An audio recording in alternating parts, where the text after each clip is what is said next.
Welcome back to the show. We have been, oh, hold on. Welcome back to the show. We've been missing in action for a couple of days. Logistics, life, we are not perfect, but we are purpose.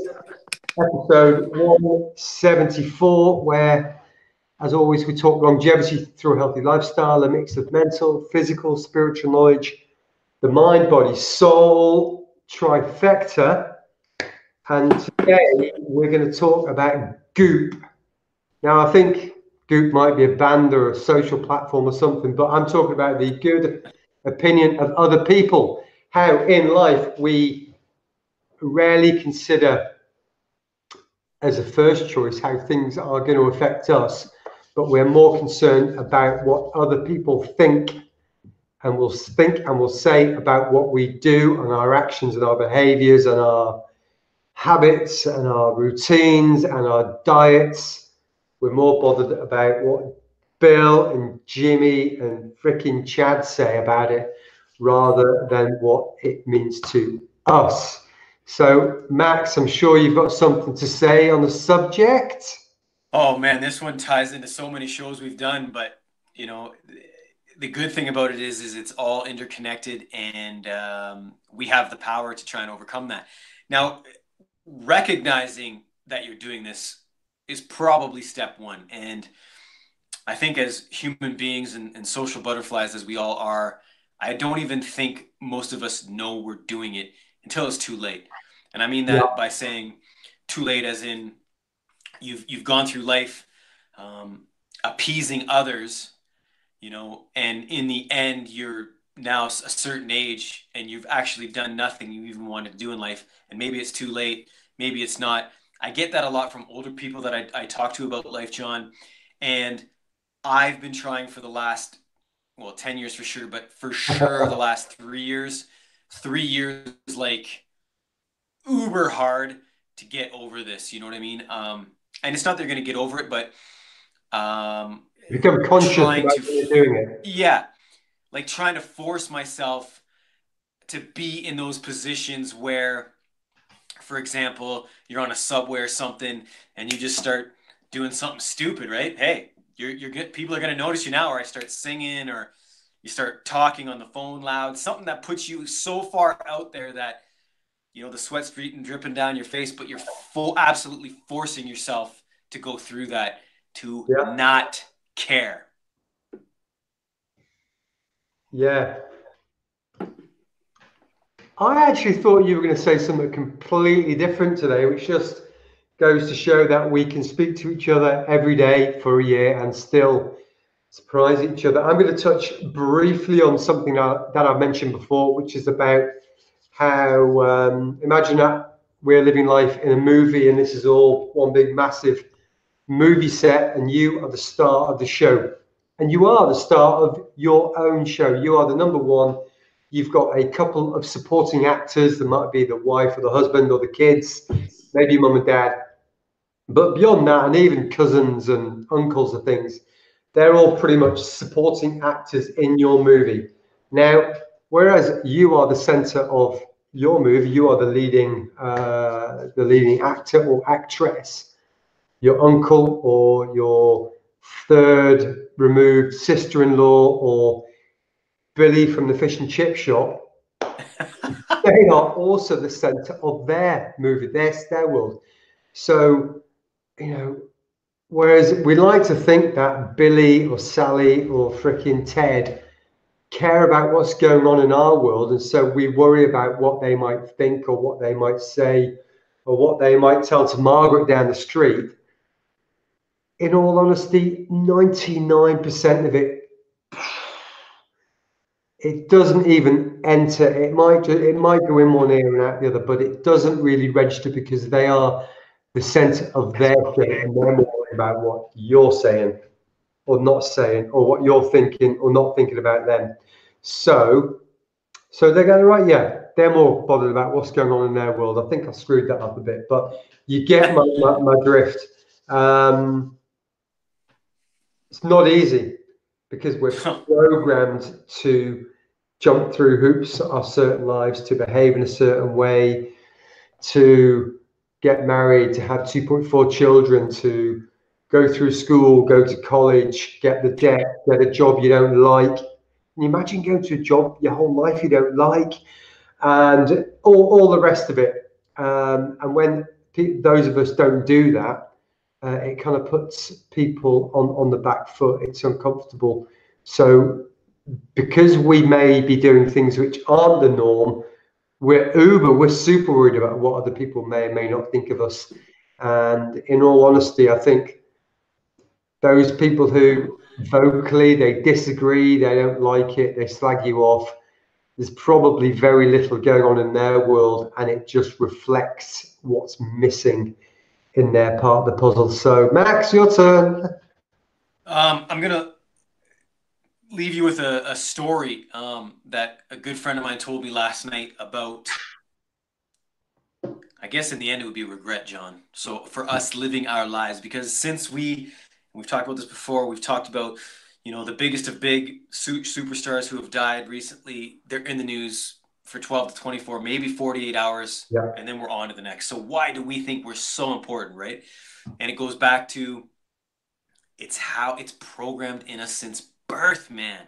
The parenting system, the schooling system, so on and so forth. It's based on rewards for you doing something somebody else is pumped for you to And, do, I and, guess, and, right? and seeking that unconditional love, yeah. Ex- you're not even speaking unconditional love's one thing, but you're just seeking attention and approval from Yeah. others, which is so backwards. Now, here's a story I was told, John. And I can say that I'm still in this boat. I fight hard every day to overcome this. But my friend was telling me how he worked at the government. He was there for 5, 7, 8 years. I'm not sure. His best friend was this old immigrant lady who came from your side of the world somewhere, the Yeah. UK, let's say, and he loved her accent. He would tell me that all the time. He loved her accent. And he said the last week that that he was there before they were doing downsizing, she had been there like her whole life, 60 years. She was an old lady at this time. She was in her 70s or 80s. And they took her for lunch and the government this, that, and the next, and hoorah, rah, she's so awesome. Thank you for your whole time. And they gave her a little gold leaf, dude, for 60 years in the game. Yeah. And my friend said that they went out after and she was distraught, man. He said like she was taken and whoo, oh God, this one's getting to me. He said to her, I tell you, brother, he said to her, get out now. Get out, man. Don't make the same mistake I did by living my life to appease other people. And that was her husband, her mother, her daughters to provide for them. And she, you know, she, Yeah, man. she lived the whole life of a job. Think about that 24/7, 60 years, brother. Um, I don't want to get there. I know you don't. I hope the listeners don't. If that's the kind of type of story, you hear it every day. Go talk to elders, and we have to wake up at some point and understand that this is about us, not anybody else. Yeah. Yeah.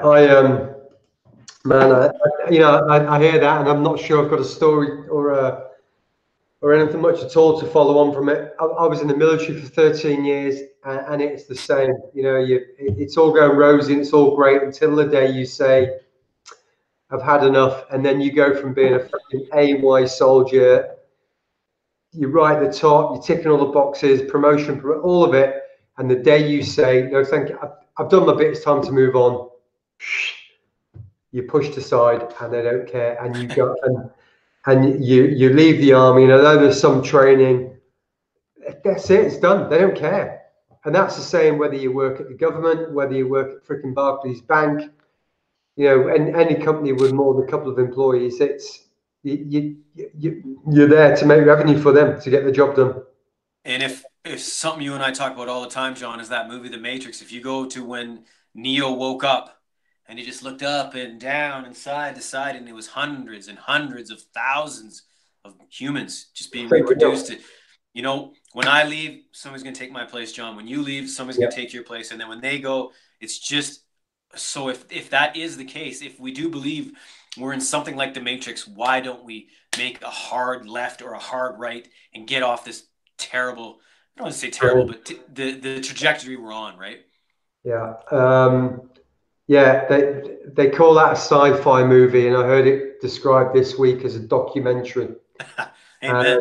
And I think if you watch that movie with this as a documentary in mind, then you might look at it very differently. And every time Mr. Smith pops up in every scene of the movie, you think about every time somebody says you should or you shouldn't, or what do you think, or is that a good idea, or don't aim for that because what happens if you don't achieve it, and that flips back again to the good opinion of others. We don't do things because Auntie Margaret or Auntie Susie says you know it's probably not a good idea, or what would your mum think, or your great great grandfather, God rest his soul, they are you, all the rest of it. But anyway, we've kind of drifted down into a sort of a Well, let's bring it back to us, John. yeah, Even man. currently with what we're doing with the podcast, the vlog, the company we're Well, building, right? you're on screen, so you say it. I'll chip in.